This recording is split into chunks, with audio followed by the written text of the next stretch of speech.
What's up, Seniors Money fam? Michael here with another video to keep you informed and your wallet fat.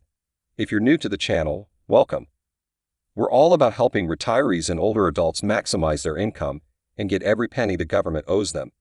Today I've got a doozy of a story that could mean thousands of extra dollars headed your way if certain promises are kept. We're talking potential old age security increases of up to $4,200 per year directly into the pockets of seniors across Canada. Yeah, you heard that right. $4,200 more per year, tax-free. This is huge news that could seriously impact your retirement finances and quality of life in a big way if it goes through. Imagine waking up tomorrow to a personalized letter from the Government of Canada. You tear it open to find some of the most surprising news of your retirement so far. Dear Jack, or whatever your name is, as a low-income senior, you are entitled to receive annual old age security payments totaling up to $4,200 more than you currently receive, starting next month.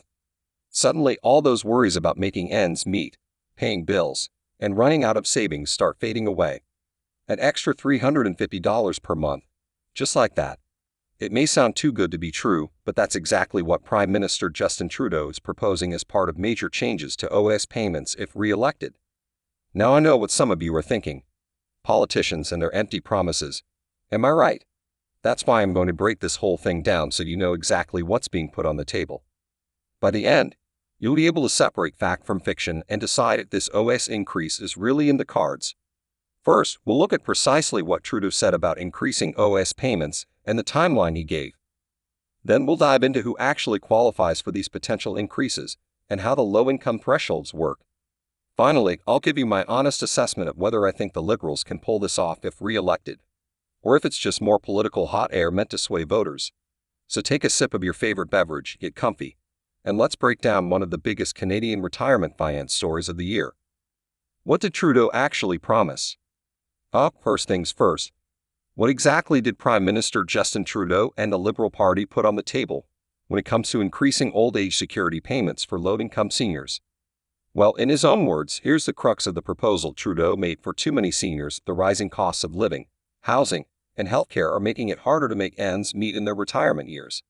That's why, if re-elected, we will increase the old age security pension by up to $4,200 per year for single low-income Canadians. So there you have it, straight from the Prime Minister's mouth. A promise to raise OAS by up to $4,200 per year for low-income single seniors. That's an extra $350 per month, a sum that could make a massive difference for many retirees struggling to get by. Now, even though this sounds amazing on paper, there are a few crucial details and qualifiers we need to dissect. 1. This is contingent on the Liberals winning re-election and forming government again. 2. The promise specifically calls out single low-income Canadians, implying the increase may be income-tested and reduced for higher earners or couples. 3. No concrete timeline was given for implementation beyond if re-elected. 4.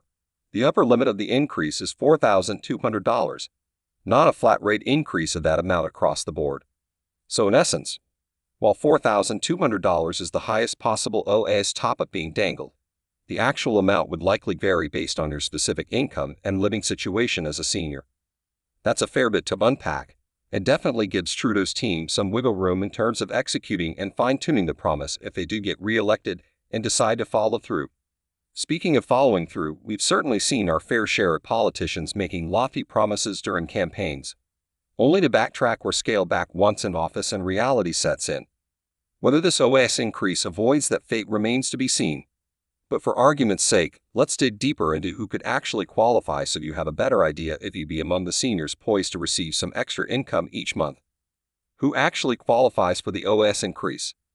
Okay, now it's time to get into the nitty-gritty details of who may or may not make the cut when it comes to receiving an OAS increase under the Liberals' proposal.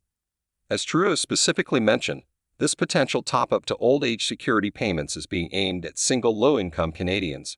So right off the bat, that excludes a good portion of Canadian seniors. Higher income single retirees likely wouldn't qualify at all, while the rate may be reduced for low to moderate income individuals. And if you're receiving OAS as part of a couple, it's quite possible only one spouse would see a bump rather than each of you. So what actually constitutes low income in the context of this promise? Well, that's where things get a little murky. As it stands right now, OAS payments start getting reduced or clawed back if your income exceeds $79,054 per year as a single senior.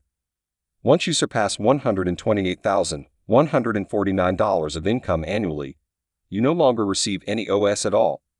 For couples, those clawback thresholds rise to a combined $119,616 in which OAS starts getting reduced, completely eliminated at $192,853.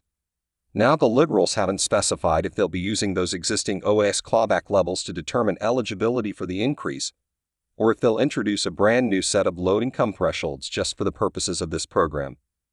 My educated guess is we'd likely see a sliding scale implemented, where the full $4,200 yearly increase only kicks in for single seniors earning under a certain amount, perhaps in the $30,000 range, just to throw out a hypothetical.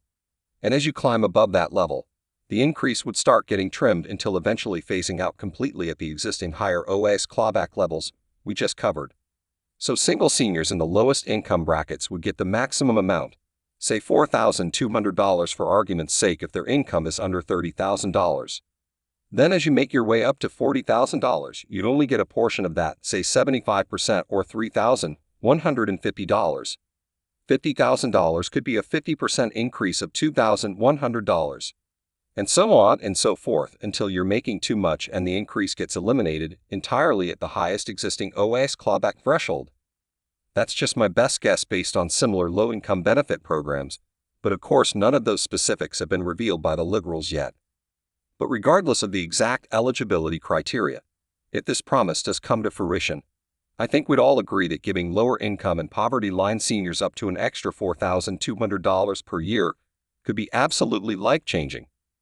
Then you have to factor in the protracted negotiations and legislative timeline required to actually update and modify the OAS program's eligibility criteria, income thresholds, payment schedules, and more. That's not something that can just happen with the stroke of a pen right after an election. We're likely talking well over a year, if not longer, of consultations, debates, committee studies, and regulatory changes needed before any OAS increase could realistically roll out, even if prioritized. On top of that, the Liberals may face an opposition unwilling to cooperate on ramming through such a pricey new spending measure without making painful cuts elsewhere that the government won't want to stomach, especially if they fail to win a majority and need other parties to push through their full agenda. Don't get me wrong, I'm not saying it's impossible or that Trudeau's promise is just an outright lie, but I am saying there are a mountain of political, economic, and legislative hurdles that would make promptly implementing their $4,200 OAS increase vision extremely challenging, if not improbable in the short run after an election. Perhaps a more scaled-back or gradual increase spread over multiple years and budgets is more plausible as a starting point. That said, the Liberals do have a few factors working in their favor in terms of enhancing OAS payments for lower-income seniors during their theoretical next term. For one, Canada's demographic trends clearly show that we're becoming a grayer nation with more retirees putting increasing pressure on retirement benefit systems. Over 25% of the population will be 65 or older by 2040 according to government projections. That's a massive and continually growing voting bloc no smart political party can afford to ignore or alienate. So while I am skeptical it could happen immediately, I certainly don't think we can completely write off Trudeau's old age security increase promise just yet based on the factors I've outlined. We'll just have to wait and see whether the Liberals get re-elected and how much of a priority delivering this signature seniors benefit actually becomes compared to their other legislative agenda items. But I can guarantee you I'll be following any OAS increase developments extremely closely and keeping all of you in the Seniors Money fam looped in every step of the way. So there you have it, my full breakdown and analysis on the prospect of receiving up to $4,200 more per year in old age security benefits as teased by Trudeau's Liberals. As always, I aim to provide an honest, nuanced perspective outlining the potential upsides and obstacles rather than just ranting or raving about it. I'll leave it to you to make your own conclusions on whether you think this promise is realistic or just blowing more hot air.